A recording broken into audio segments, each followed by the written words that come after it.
మీరు ఇప్పుడున్న ముఖ్యమంత్రి కానీ మిగతా వాళ్ళు కానీ కొంతమంది మంత్రులు కానీ తెలియకపోతే ఆ రిపోర్ట్ తెప్పించుకొని చూసుకోండి. అప్పుడు ఆ కాంగ్రెస్ పార్టీ ఏం రాసి ఇచ్చిందో 2010లో. అంటే పాలమూరు ముఖ చిత్రం అది తెలుసు.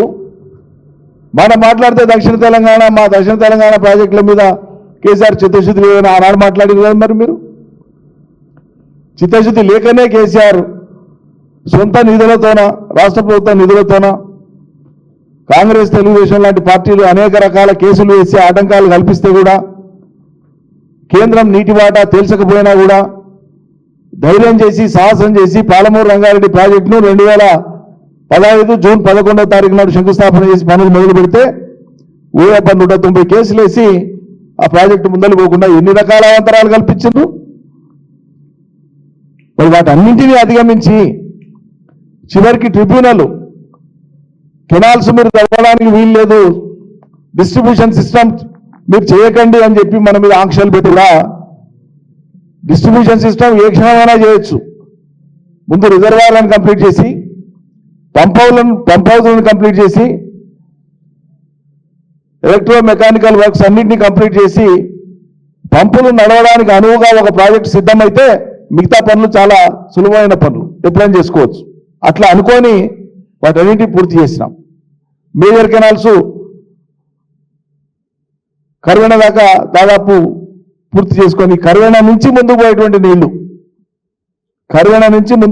నీళ్లు అటు దేవరగద్ర కానీ మక్తలు కానీ నారాయణపేట కానీ కొడంగల్ కానీ రంగారెడ్డి జిల్లా ఎగువ ప్రాంతానికి కానీ పోయేటువంటి నీళ్ల కోసం ఉద్దేశించినటువంటి కాలువలను మా ప్రభుత్వం ఉండగా టెండర్లు పిలిస్తే ఆ టెండర్లు ఫైనలైజ్ అయ్యేటువంటి దశలో ఎలక్షన్ కోడ్ వచ్చింది.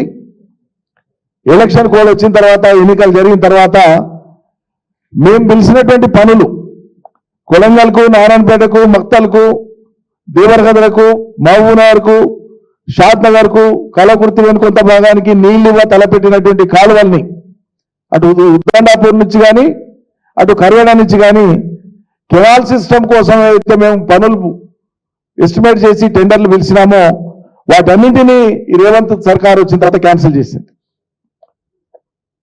ఈ ప్రాంతాలకు నీళ్ళు ఇచ్చేటువంటి కెనాల్స్ అన్నింటినీ కూడా క్యాన్సిల్ చేసిండు. చేసి ఏం చేసిండు, దీంతో అవసరం లేదు మేము జూరాలకు వెళ్ళి లిఫ్ట్ సెపరేట్ పెట్టుకుంటామని చెప్పి కొడంగల్ లిఫ్ట్ అని చెప్పి ముఖ్యమంత్రి గారు కొత్త స్కీమ్ తీసుకొచ్చారు. రెడీగా ఉన్న సిస్టంలోకి వెళ్ళి కాలువలు దొరికితే నీళ్ళు వచ్చేటువంటి పని పెట్టుకొని దానికి శ్రీకారం. సరే మీ ఇష్టం, మీ నియోజకవర్గం ఆ 2-3 నియోజకవర్గాలకు మీకు నచ్చినట్లు తీసుకపోండి ఎవరుద్దన్న. కానీ మొత్తం స్కీమ్ని ఎందుకు ఆపరేషన్లు చేస్తలేరు? రెడీగా ఉండేటువంటి స్కీమ్ ఇప్పుడు పే చేయవలసినటువంటి కొద్దిపాటి బిల్స్ 2,000 కోట్లు ఇటువంటి ఏమున్నాయో తెలియదు, నాకు సరిగ్గా ఫిగర్ ఐడియా లేదు. దాదాపు 30,000 కోట్ల రూపాయల దాకా కూడా ఇవాళ మనం అక్కడ వర్క్ జరిగింది. అంత భారీ వర్కులు జరిగి 5 రిజర్వాయర్లు పూర్తయినాయి. అంటే మనం నీళ్లు ఇవ్వడానికి సరిపోయిన మందంలో రిజర్వాయర్లు పూర్తయినాయి. నార్లాపూర్ కానీ వట్టం కానీ ఏదైనా కానీ కంప్లీట్ అయినాయి. కర్వేన కొద్దిపాటు మిగిలింది కానీ నీళ్లు ఇవ్వడానికి ఇబ్బంది లేదు. టాప్ లెవెల్కి వచ్చినప్పుడు మాత్రమే, ఆప్టిమమ్ కెపాసిటీ వచ్చినప్పుడు మాత్రమే కొద్దిపాటి పని మిగిలింది. మిగతా లో లెవెల్లో ఉన్నప్పుడు నీళ్లు ఇవ్వడానికి సరిపోవడానికి రిజర్వాయర్లు కంప్లీట్ అయినాయి. 4 పంప్ హౌస్లు 5 రిజర్వాయర్లు సుమారు దగ్గర 60 టీఎంసీల నీళ్లను ఒడిసి పట్టుకునేటువంటి విధంగా ఈ స్కీమ్ను అద్భుతంగా కేసీఆర్ గారు డిజైన్ చేయించి మరి ఉనికిలోకి తీసుకొని వచ్చినారు. ఇది వాడుకునేటువంటి స్తోమత లేదు, ఇది వాడుకునే తెలివి లేదు కాంగ్రెస్ ప్రభుత్వానికి. మీ కాలంలో ఎట్లాగో గత 60 ఏళ్ల కాలంలో ఏనాడు కూడా ఒక 10 టీఎంసీలను నిల్వ ఉంచుకునేటువంటి నీళ్ళ కోసం కూడా మీరు రిజర్వాయర్లు కట్టకపోతుంది. మొత్తం కేఎల్ఐ సిస్టమ్ అంతా కూడా 3.9 కెపాసిటీ ఉండేటువంటి రిజర్వాయర్లు మాత్రమే పెట్టింది. దాదాపు 4.5 లక్షల ఎకరాలకు నీళ్లు తలపెట్టినటువంటి కేఎల్ఐకి రిజర్వాయర్ కెపాసిటీ గతంలో కాంగ్రెస్ ప్రభుత్వం పెట్టింది 3 రిజర్వాయర్లు కలిపి 3.9 టీఎంసీ మాత్రమే. అంత స్వల్పంగా, అంత తక్కువగా పెట్టారు. మీకు ఒక్క పెద్ద రిజర్వాయర్ కట్టడానికి చేతకాల 60 ఏళ్ల కాలంలో. మరి మేము మా ప్రభుత్వ కాలంలో కేసీఆర్ యొక్క మునుచుతో పాలమూరు జిల్లాలో పాలమూరు రంగారెడ్డి కోసం నార్లాపూర్ కానీ ఏదుల కానీ వట్టెం కానీ కర్వేణ కానీ ఉద్దండాపూర్ కానీ సుమారు 60 టీఎంసీల నీళ్లను నిల్వ ఉంచుకోవడానికి బ్రహ్మాండమైన రిజర్వాయర్లను ఇలా కట్టి రెడీగా పెట్టినాం. కృష్ణానదికి వరద పోటెత్తి వస్తూ ఉంది.